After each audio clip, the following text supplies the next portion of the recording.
Tossing Grenades at Windmills podcast. Molly and Mr. Missile by Rhombus Tix. The first thing Molly noticed about the guy who started the bar fight in the cantina was not how large he was or how aggressive he was. It was how he ran head first into the idiot. She'd been working her way across the Confederacy, waiting tables one cantina at a time, and she'd grown jaded about a lot of things. He was a Guido. Some called them Joes. If you knew how to spot them, they stuck out like sore thumbs. Generic vat-grown bodies, usually industrial bioroids, who were adopted en masse by some corporation and worked until they came of age. And sailors always had an aggressive streak when they'd been in the stars too long. No, all of this was perfectly natural to an old hand with a dish rag and a ticket to ride. But butting someone like a bloody sheep instead of using your fists first, that seemed strange. The man who'd been hit in the stomach doubled over in pain. He rocked back and forth on the floor. The attacker smiled, but it was so weird and artificial that Molly couldn't help but notice. "And stay down. Do not insult the Federation again. I have been kind and used my new capacity of less than lethal force, but you will not experience my mercy again." Molly's jaw dropped. Who talked like that? The guy almost sounded like he was an off-the-shelf AI in an off-the-shelf body. Okay, on a battlefront somewhere, not in a bar. This guy had suddenly gone from interesting to intriguing. She was curious, and if Molly was curious, capital C, Molly was going to get an answer. "Jesus Christ, I said that you deserve better, and it was good that you got a body. What's wrong with that, you idiot?" The sailor looked at him, and was about to say something when he looked across the room, his jaw dropping in shock. For a second only, he looked confused, and then the sailor left, saloon doors swinging behind him. Molly ran over and helped the guy up from the floor. "Gonna yell at me too?" Molly shook her head and asked, "Who was that man?" "You mean you don't know? He was one of the AI ordnance the Confeds didn't destroy when they lost." Molly hadn't really followed the war. She knew the planet that she was on was part of the Federation. She knew that they had fought the Confeds, and she knew that it was over their the Confederation's use of the AI as slaves. But this? So wait, ordnance, he was like a starship or something? Yup. In a human body. She crossed her arms disbelievingly. There were consequences for asking too many questions, and now Molly's curiosity was primed. She had to know. She had to know more. But as much as she wanted to ask the guy in front of her questions, the sudden realization struck her that the best source to all these answers had just walked out the door. Even before the guy finished answering with a nod, Molly waved and ran after the ordnance. She caught up with the hulking figure a short time later and tapped him on the shoulder.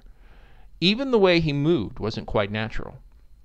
He whirled around with perfect precision on his heel, looking somewhat mechanical as he did so. There was no grace to it, but there was a beauty from the artificiality. "May I help you, madam?" Molly giggled, pulling her hand in front of her face, unable to stop it. "Hi, I'm Molly." The slab of meat before her frowned briefly, brow furrowed in thought, and then blurted, "I am TX1175254T, but my compatriots refer to me as Mr. Missile."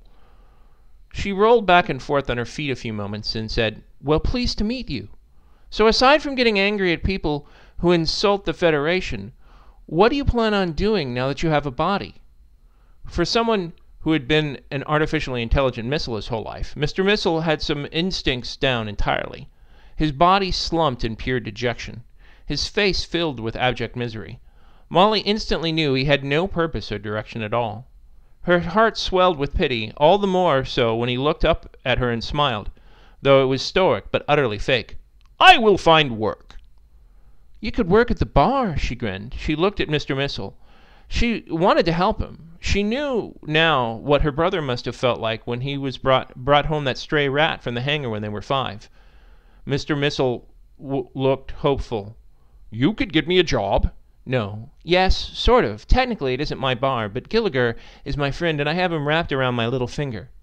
Pardon me while I apply my colloquial translator. Ah, what a curious phrase. Very well, I will be happy to return to your intoxication establishment. He bowed formally in the style of the Federation military. And so they walked back to the Take It Up tavern, through the cantina doors, and right up to Gilliger. The owner wasn't in, since his shift wasn't until tomorrow, but Molly thought it was a good idea for them to meet tonight, so she texted him. It was an archaic form of communication, but she found it was a personal method of communication that Pluxting just didn't accomplish. Mr. Missel just glared daggers at the soldier who had insulted the Federation before, while the soldier just chuckled and ignored the former AI. Gilliger came in but wasn't happy. He crossed his arms and wrinkled his forehead and leaned forward like he was going to whisper, but he was over 10 feet away. "What is it, Molly?" He wiped his greasy hands off his apron, and as he put it on, obviously assuming she needed to run off somewhere. Ha! She would show him. "I need to go somewhere." As she said it, his face lit up like he was right all along. But he quickly started to get angry and asked why he could do anything, and she continued smiling. "No, just kidding. I have someone I want you to meet." Gilliger's face spasmed in confusion, and he blinked. What? Huh? She pulled him by the arm over to Mr. Missel.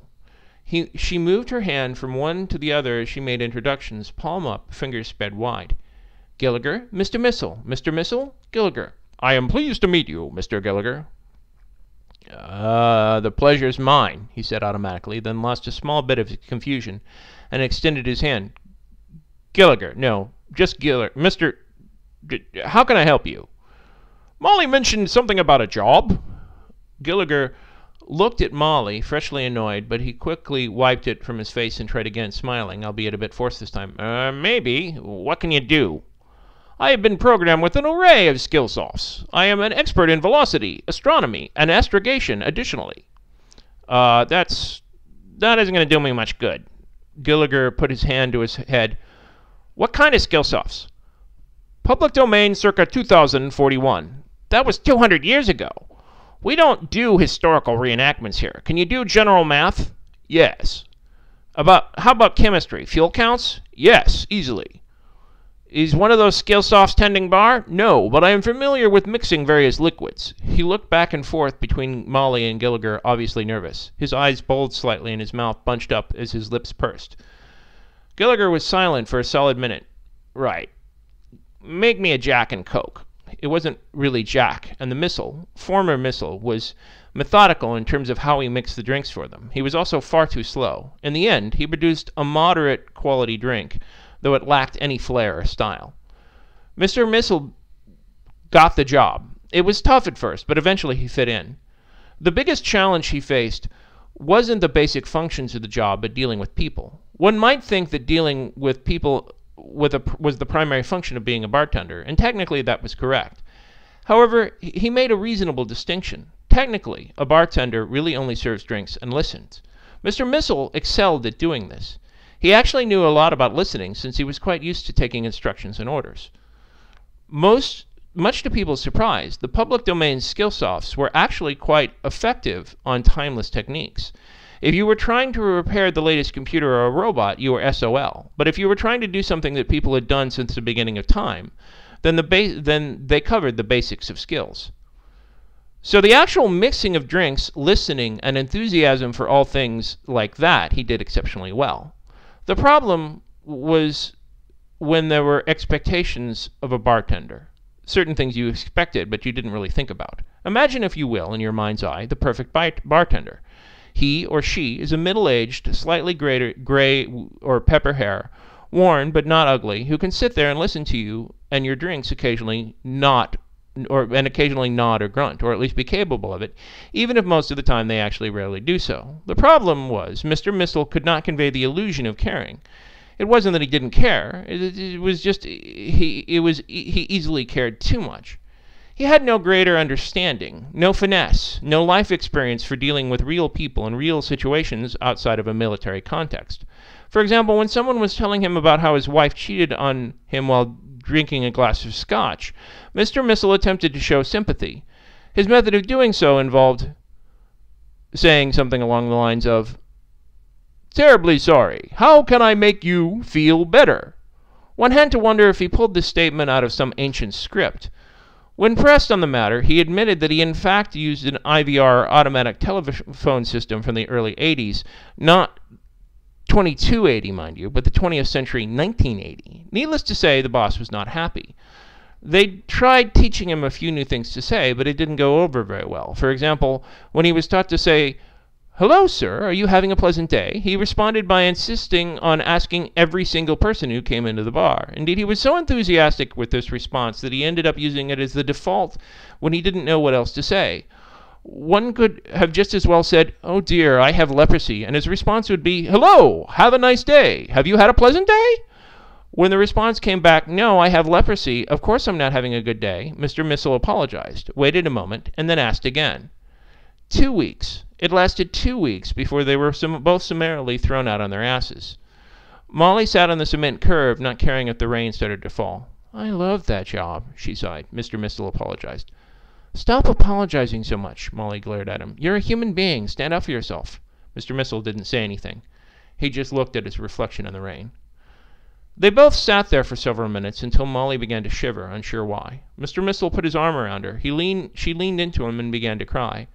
They looked up and saw a drone displaying a message talking about how awesome the Federation was now that they'd come to Ambrosia.